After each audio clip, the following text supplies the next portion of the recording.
Muy buenas tardes para todos. Continuamos con nuestro estudio sobre el capítulo 4 del libro de Génesis y estábamos en las clases anteriores o en las charlas anteriores hablando sobre lo que había acontecido entre Caín y Abel. Entonces aquí en este versículo 11 y 12 estamos viendo parte de la consecuencia que ese pecado tuvo para la vida de Caín. Vemos que una vez más Dios extiende una advertencia de maldición sobre Caín. La consecuencia del pecado en la raza humana siempre se va a dejar ver en los resultados futuros. No podemos ser personas que anden por la vida cometiendo una y otra falta y esperar que todo nos salga perfectamente, ¿verdad? Porque si estamos en los caminos de Dios, tenemos que saber que cada acción va a traer una consecuencia.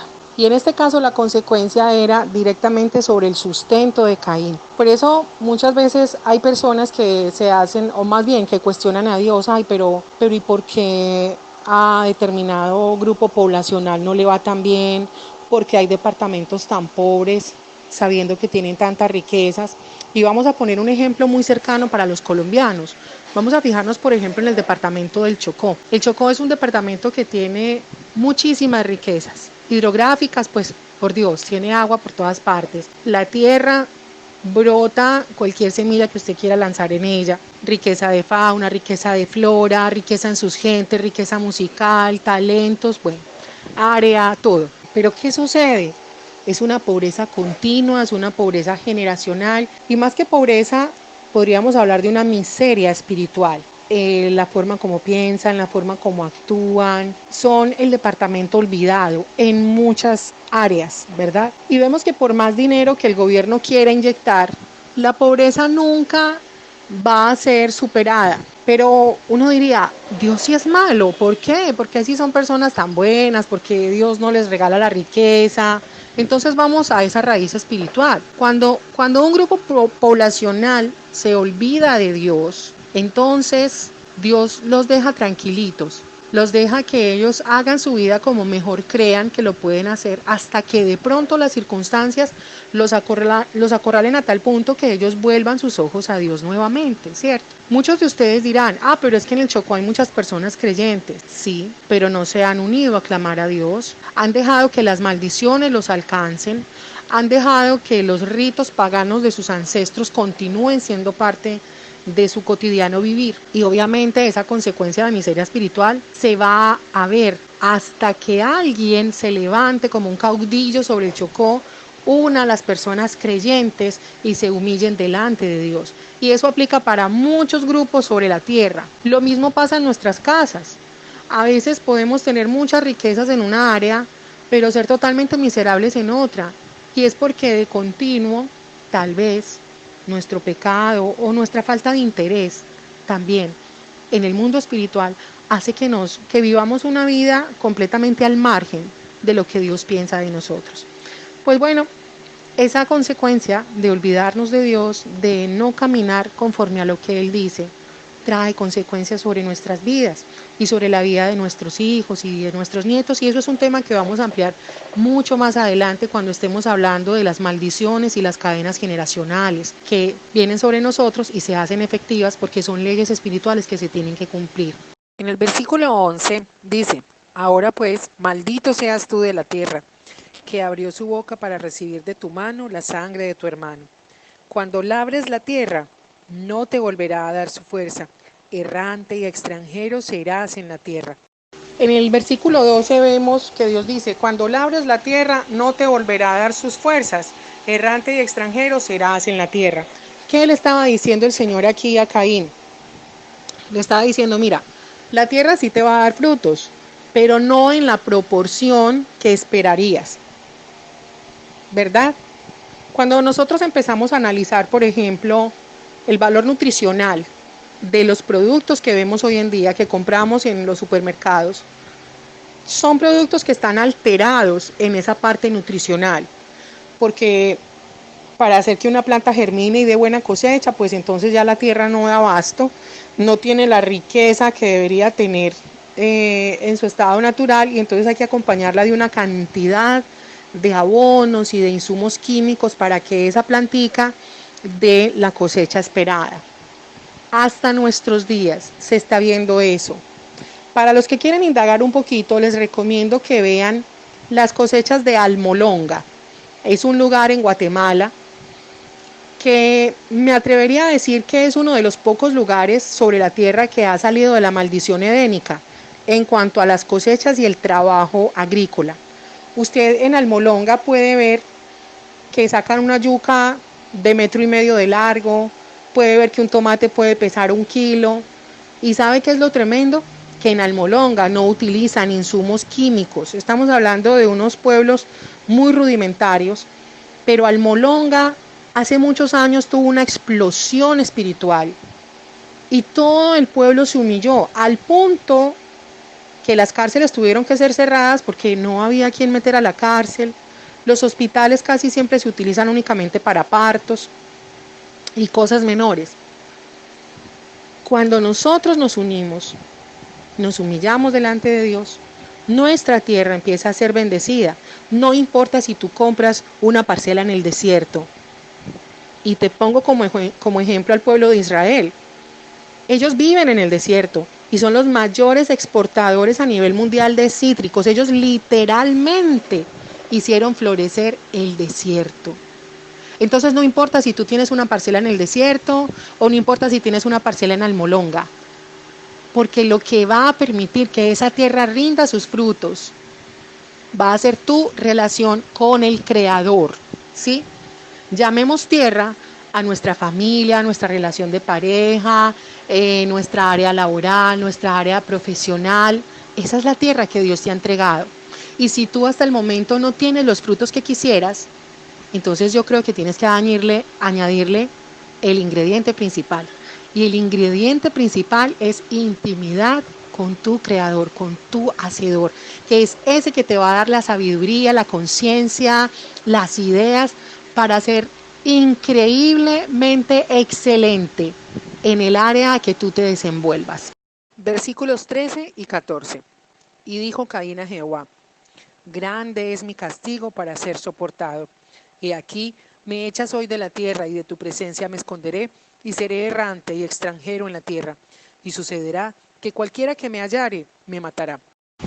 Hay una parte muy bonita en medio de toda esta historia que nos narra el libro de Génesis, y quiero que la tomemos como una gran enseñanza para nosotros como padres o como personas que estamos sobre autoridad en algunas áreas. Generalmente cuando el ser humano se enoja con otros seres humanos, llámese esposo, hijos, tíos, empleados, en fin, tantas personas que hay a nuestro alrededor. Cuando estamos enojados, pues hacemos lo mismo que Dios hizo en este caso. Echamos fuera a la gente, pero no siempre hacemos lo mismo que Dios hizo posteriormente, que fue volver a buscar a esos seres humanos, intentar establecer un diálogo con ellos, intentar saber, aunque Él lo sabe, claro, pero que dijéramos con nuestra propia boca qué era esa falta que nos había separado. Es algo que tenemos que aprender de la naturaleza de Dios.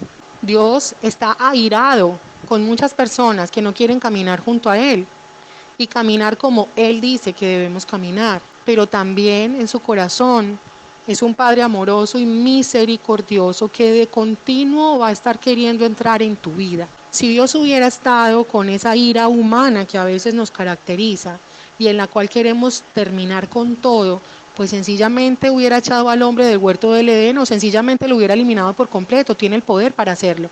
Pero vemos su naturaleza de amor, su naturaleza de perdón, su naturaleza de paciencia, cuando vuelve una y otra vez a intentar establecer contacto con su creación.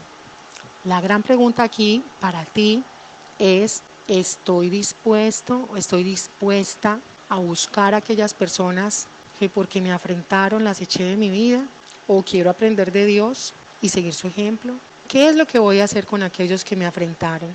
El gran dilema aquí, o el gran desafío más bien, es que tienes que tener el corazón como el del Padre, perdonar, actuar en misericordia, actuar en amor, entender que no todos están a tu nivel, que no todos van caminando a tu ritmo, que no todos han entendido verdades que tú ya entendiste, y hay que armarnos de la naturaleza divina.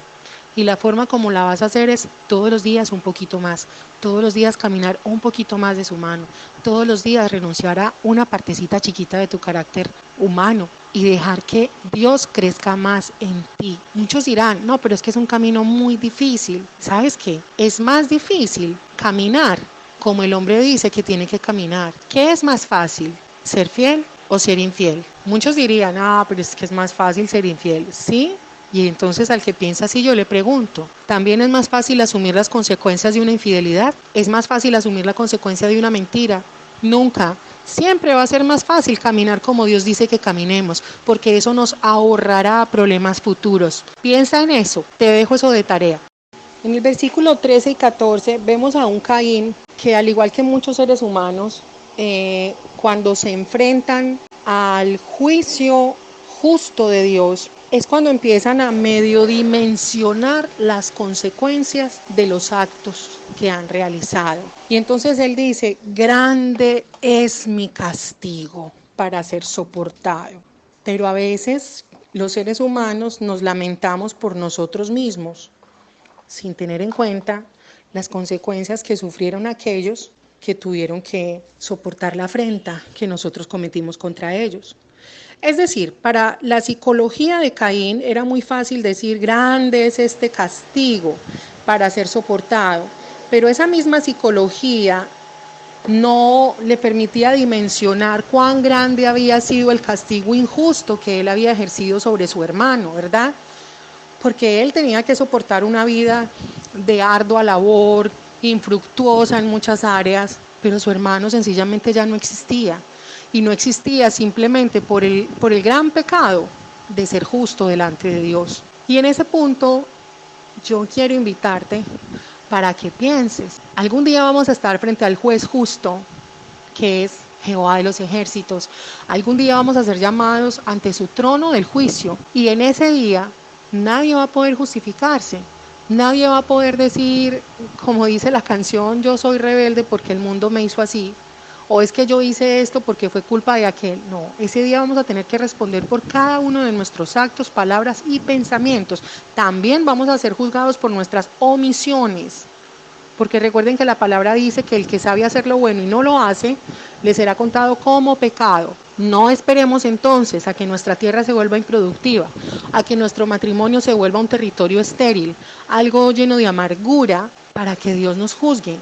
Busquemos con arrepentimiento la presencia de nuestro Dios y busquemos su ayuda y respaldo para trabajar adecuadamente la labor que Él nos ha encomendado. Caín aquí está sufriendo un destierro. Sabemos que ya habían salido del huerto del Edén, pero en ese entonces Caín y Abel no existían aún. Recuerden que Caín y Abel nacen después de que Adán y Eva salen del huerto del Edén. Entonces estos hijos también heredan ese juicio de parte de Dios. En este caso Caín sufre el destierro, es decir, experimenta lo que su papá y su mamá ya habían vivido. Y acá también se le está diciendo, mire Caín, a usted la tierra no le va a dar el resultado que espera, a usted las cosas se le van a tornar difíciles. Y Caín empieza a lamentarse, y ni me imagino de lo que sentía en el corazón de Eva y Adán cuando veían eso sobre sus hijos. Imagínense qué tremendo. Usted estar en el paraíso, en el huerto del Edén, y por su desobediencia ver que ya sus hijos están pagando las consecuencias del pecado. Usted y yo, algunos de los que estamos en este grupo, la gran mayoría, ya somos papás y sabemos que por amor a nuestros hijos estaríamos dispuestos a hacer lo que fuera necesario para que a ellos no les tocara tan difícil como de pronto nos tocó a nosotros. Hoy te puedo decir, todo lo que tú hagas, bueno o malo, va a tener una repercusión directa y casi que inmediata, no solo sobre tus hijos, sino sobre tus nietos, bisnietos y tataranietos, porque es una ley espiritual, descrita en Éxodo capítulo 20. También lo vamos a abordar más adelante, lo vamos a explicar muy profundamente, porque la idea es que crezcamos espiritualmente y que entendamos que la relación con Dios va mucho más allá de orar y se compone. Una de las grandes bases es conocer su palabra, conocer lo que Dios dice, ese manual de vida, esas instrucciones que Dios nos da para ahorrarnos muchos dolores de cabeza para nosotros y también para nuestras generaciones futuras. Vamos a ver qué continúa diciendo. Si te gusta lo que aprendiste, te invito a que te suscribas, a que le des like y que actives la campanita para recibir nuestras notificaciones.